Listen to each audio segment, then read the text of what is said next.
Biz осы жерден 24 мамыр күні шықтық.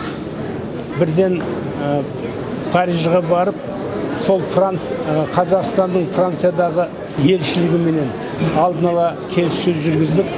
Содан елшілік бізді күтіп алды, жақсы қарсы алды. Сол келісілген бойынша біз 25 күні барып түстік, дағы 26 күні түскі 12-де концерт бердік.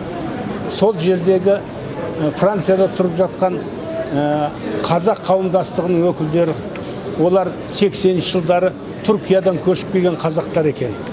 Онан кейін жаңағы елшінің өзі Гүлсара ханым болды. Сосын Қырғызстанның елшісі Садық Шернияз.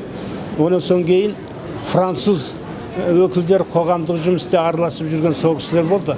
Концерт өте жоғары деңгейде өтті. Енді көңіл-күй жақсы. Біз сол Парижден шығып Марсельге келіп, онан кейін барып лайнерге отырдық, круиз жасадық. 4 мемлекетке: Франция, Испания, Италия, Тунис. Соның барлығында болдық. Сол 12 күн болдық. Енді көңіл-күйіміз жақсы. Сөйтіп қазақтың жаңағы салт санасын әдет-ғұрпыменен, әндеріменен таныстырып қайттық. Әлде болса, Құдай қаласа, ары қарай жалғастыра береміз.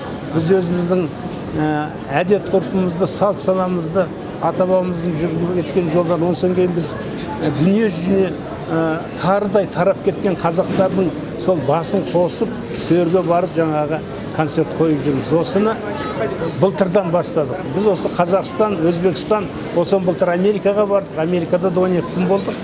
Содан кейін барып, осылай мінекей Европаны аралап сөйтіп жүрміз.